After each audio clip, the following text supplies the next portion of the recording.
ఇక్కడ కూడా acting and anchoring రెండు కూడా చేస్తారు. మీ లక్కీ నెంబర్ 2. ఓ మీరు చెప్తుంటే ఇప్పుడు ఆలోచిస్తుంటే రెండేమో అని అనిపిస్తుందండి.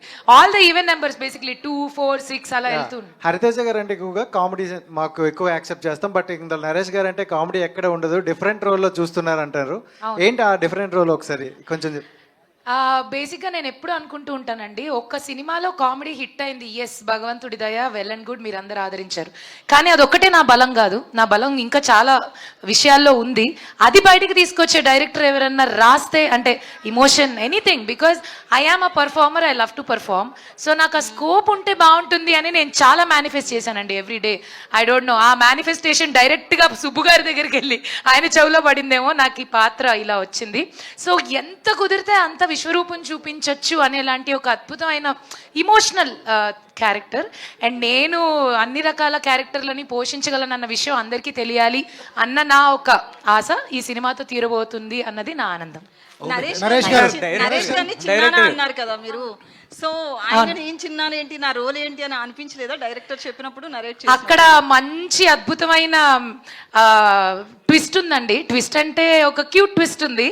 ఆయన నాకు చిన్నాన్నే కానీ నిజంగా చిన్నాన్న అలా ఉండదు క్యారెక్టర్. ఇంకా వయసులో చిన్న ఆయనే, కానీ నేను అలా ప్రేమగా పిలుస్తూ ఉంటాను, వరసలో అలా పిలుస్తూ ఉంటాను అనమాట. బాగుంటుంది, మా ఇద్దరి కాంబినేషన్ చాలా క్యూట్గా ఉంటుంది. ఇంతకన్నా ఎక్కువ చెప్తే మళ్ళీ తిడతారండి, కాబట్టి మీరు 20th చూడండి అదేంటో. నరేష్ గారు అంటే మీ నుంచి వచ్చిన మల్టీ స్టారర్ సినిమాలన్నీ కూడా సూపర్ హిట్ కదా, మళ్ళీ ఎవరితో అయినా జతకట్టి రాబోతున్నారా? అంటే ఇప్పటివరకు నన్ను ఎవరు అప్రోచ్ అవ్వలేదండి. డెఫినెట్గా అప్రోచ్ అయితే మంచి క్యారెక్టర్ ఉంటే డెఫినెట్గా చేస్తానండి. అండ్ ఆల్వేస్ అంటే గేమ్ ఫర్ మల్టీ స్టార్ మీరు ఫస్ట్ నుంచి చూసుకుంటే. సో నాకు కూడా చేయాలని, చాలామంది యాక్టర్స్ తోటి ఇంకా చేయలేదు నేను, అందరితో అవకాశం దొరికితే ప్రతి ఒక్కరితో చేయాలండి. నరేష్ గారు చెప్పండి సార్.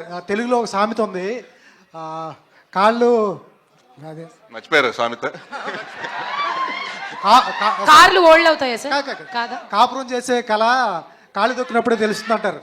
అలాగే సినిమా హిట్ అవుతుందా లేదా అనేది గ్లిమ్స్ చూసినప్పుడు కానీ, మీరు ఇందాక ట్రాక్టర్ మీద వచ్చినప్పుడు కానీ, ఇప్పుడు టీజర్ చూసినప్పుడు కానీ తెలిసిపోతుంది. టీజర్ అయితే ఎక్సలెంట్గా ఉంది. థ్యాంక్ యూ అండి. సార్ సినిమా బ్లాక్ బస్టర్ అని చెప్పడానికి ఇదే నిదర్శనం. మీ ప్రమోషన్ కూడా చాలా ఇన్నోవేటివ్ ఉంది సార్. Thank you. ఎంతకంటే ఎక్కువ చెప్పలేను. సినిమా అయితే బ్లాక్ బస్టర్ అవ్వాలని కోరుకున్నాను సార్. Thank you.